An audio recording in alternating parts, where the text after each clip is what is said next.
భారత్తో మరోసారి కాళ్ళ బెరాన్ని దిగింది పాకిస్తాన్.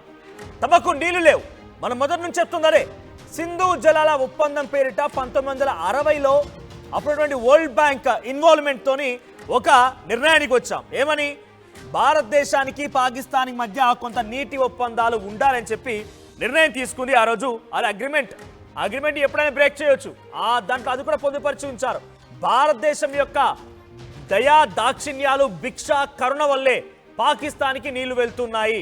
సో ఆ నేపథ్యంలో వివిధ అక్కడ ఉపనదులన్నింటినీ కలుపుకొని సింధు జలాలని పాకిస్తాన్ ఆ నీటిని వాడుకుంటోంది. కాబట్టి వాటిని విడుదల చేయడం కోసం భారత్ సహకరించాలనేది ఒక రకమైన అగ్రిమెంట్. సో అగ్రిమెంట్లో భాగంగా ఎన్ని గొడవలు జరిగినా, ఎన్ని ఉదంతాలు జరిగినా, ఎన్ని రకాలుగా పాకిస్తాన్ మనల్ని ఇబ్బందులకు గురి చేసినా, అది 2001లో పార్లమెంట్ అటాక్ కానివ్వండి, తర్వాత ముంబై అటాక్స్ కానివ్వండి, చాలా సార్లు మధ్యలో పాకిస్తాన్ ఏదో ఒక దుశ్చర్యకు పాల్పడే విధంగా ప్రయత్నం చేసిన వాటన్నిటినీ సహించాం, ఓపికగా ఉన్నాం, అన్నిటినీ కూడా ఎదుర్కొన్నాం, సమర్థవంతంగా డైరెక్ట్గా హ్యాండ్ టు హ్యాండ్ తేల్చుకున్నాం. కానీ ఏ రోజు కూడా ఈ నీటి ఒప్పందాన్ని బ్రేక్ చేయలేదు.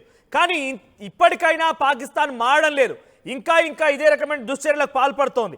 ఏదో రకంగా భారత్ని ఇబ్బందులకు గురి చేయాలన్న ఆలోచనతోనే ఉంది. ఈ నేపథ్యంలోనే పహల్గామ్ ఉగ్రదాడి ఘటన తర్వాత మరుసటి రోజే ఏప్రిల్ 22న ఉగ్రదాడి ఘటన చోటు చేసుకుంటే ఏప్రిల్ 23న ఈ అగ్రిమెంట్ని బ్రేక్ చేసుకున్నాం. ఇంతకీ అగ్రిమెంట్ ఏం చెప్తోంది?